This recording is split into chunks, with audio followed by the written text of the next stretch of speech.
The Israel-Hamas war is on the brink of a widening conflict amid a deeply divided UN. The US has now intervened in the Middle East. Can US avoid a full-blown intervention in Middle East, a region that has already united the Arab world against a West-led Israel? And at this critical juncture of war in West Asia, India is faced with a horror, that of Qatar's verdict of death penalty for 8 of its former Indian Navy officers. In other news, the US Congress has a new House Speaker. Who is he and what are the challenges awaiting him? We'll tell you all about it. But first up are the headlines. You're watching World 360 with me, Akanksha Swarup. In airstrikes that US defines as self-defense, the United States hit 2 sites linked to Iran's Islamic Revolutionary Guard Corps on Friday in response to attacks on US troops in Iraq and Syria. US Secretary of State Antony Blinken and NSA Jake Sullivan meet with China's Foreign Minister Wang Yi.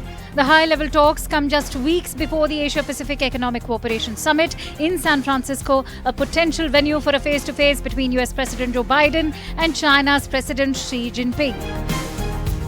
According to the US military, a Chinese fighter jet came within 10 feet of an American B-52 bomber flying over the South China Sea, nearly causing an accident. The incident underscores the potential for a mishap as both countries vie for influence in the region. And former Chinese Premier Li Keqiang, who was also once a strong contender against President Xi Jinping for the country's top leadership role, died on Friday of a heart attack. He was Xi's deputy for 10 years.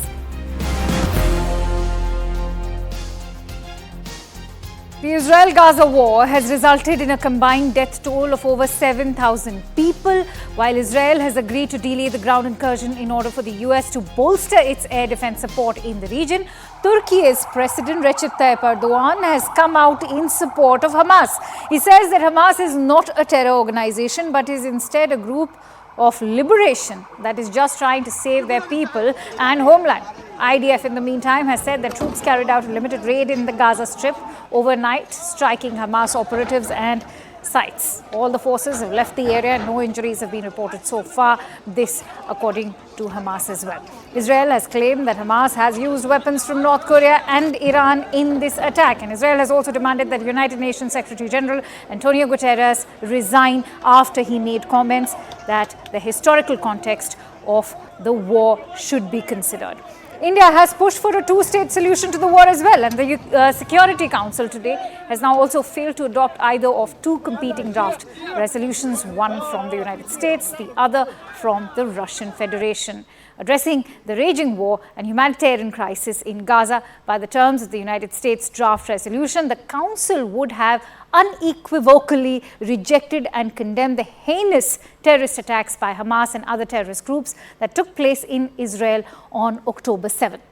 By the terms of the Russian Federation's draft, the Council would have called for an immediate, durable and fully respected humanitarian ceasefire, firmly condemning all violence and hostilities against civilians and unequivocally rejecting and condemning both the heinous attacks by Hamas in Israel, starting on October 7, and the taking of civilian hostages as well. Meanwhile, the United States has now constructed airstrikes on Iranian proxies in Syria.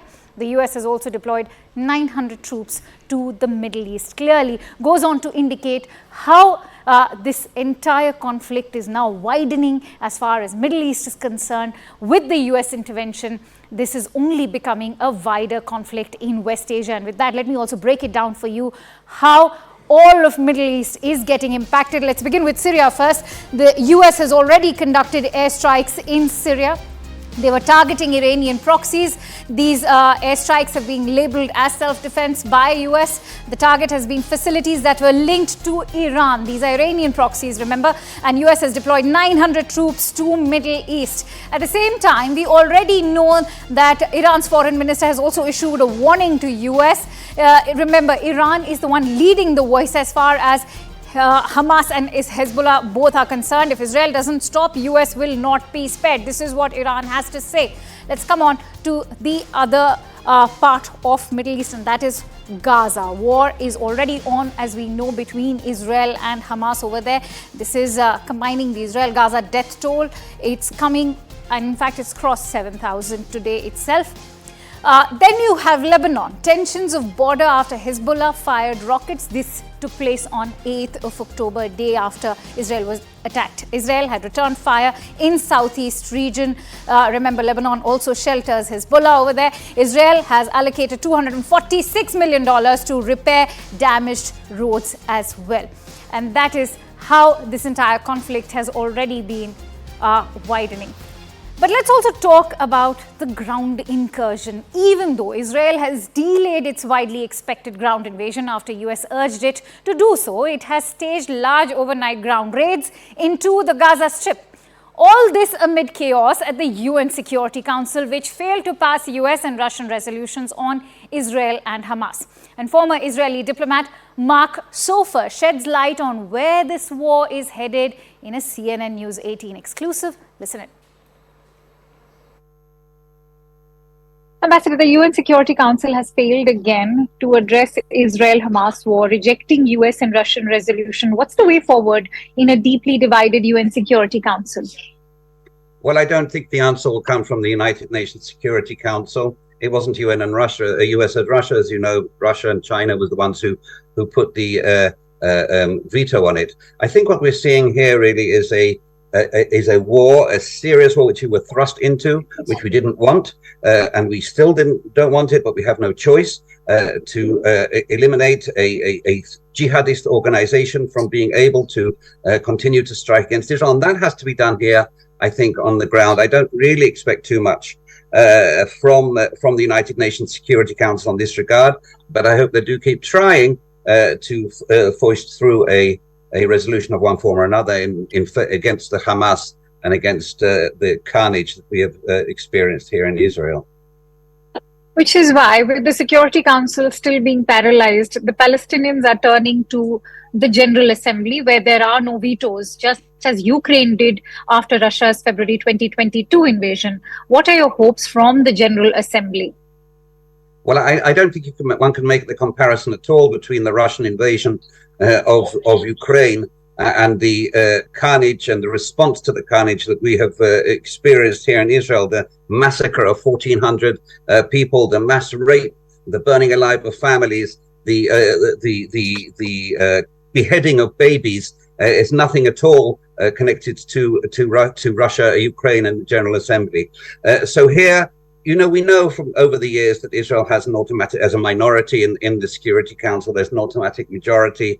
And so there may be one reason or another, there may be some sort of General Assembly resolution. But the bottom line is that we don't see the final status of this situation that we're in as being decided by the United Nations. Rather, it will be decided by our strategic goal, which is the elimination of Hamas as a military force in Gaza, and the impossibility for them to create any type of political leadership in the future. That is the strategic aim and the goal, and I don't believe it'll be achieved through the United Nations. My last question to you. Are being drawn between Iraq and Gaza, when Iraq's military was backed by US, British and other special forces that took 9 months to drive ISIS out of Mosul in 2017. How much can Israel borrow from American experience of ground incursions in Gaza? Well, it's a very difficult and long question. We can benefit from their experience. I should say, if I might, that I was Israeli ambassador in India at the time of the Mumbai attack in 2008, which we are arriving at 15 years next month. And I saw the carnage, I saw the hate on the faces of the terrorists, and I saw the horror and the sadness and the pain from the Indian side. And we have. You can't compare the size, of course, but say 1,400 people were killed in a much smaller country. But on the other hand, I think Indians, more than many others, understand the need of preventing incursions from outside the country, from the countries that support terrorism and hate and murder, and to defend themselves against it. So we will learn from the Americans, and we will learn from others, and we have our own experience.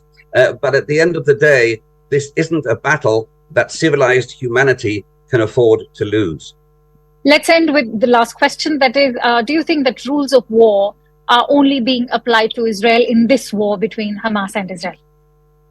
Well, nobody expects Hamas to adhere to any rules whatsoever. You know, if beheading of babies and cutting open the stomach of pregnant women and shooting children in front of their parents' eyes and then burning the families to death, if that's and taking hostages, incidentally, as I said earlier, it's not just a war crime; it's a crime against humanity. And the bottom line of it is that nobody expected. Yes, people expect from Israel adherence to the international law. But I tell you one thing of great importance. It is crucial that we do, for our morality, adhere to the international. We do not target innocent civilians. We do not target hospitals, despite the fact that it's been portrayed many places we do. We do try to stick to the rules of war. Sadly, in any war, there is collateral damage. Sadly, uninvolved people will be killed. But this is something that we will try our utmost and continue to try our utmost to limit to the minimum possible, and in the hope that we will achieve our strategic aims without there being too much collateral damage. It is very, very difficult to fight against a organization of hate, of terror, and of murder if you behave in a civilized way. But that is what we shall continue to do for our morality and for the morality of the civilized world.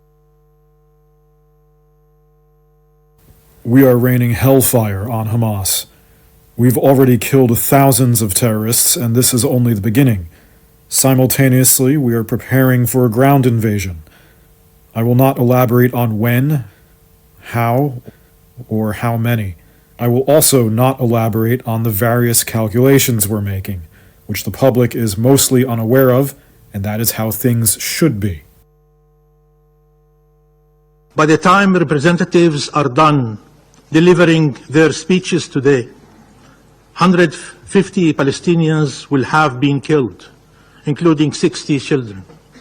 In the last 2 weeks, over 5,700 Palestinians have been killed, including over 2,300 children and 1,300 women.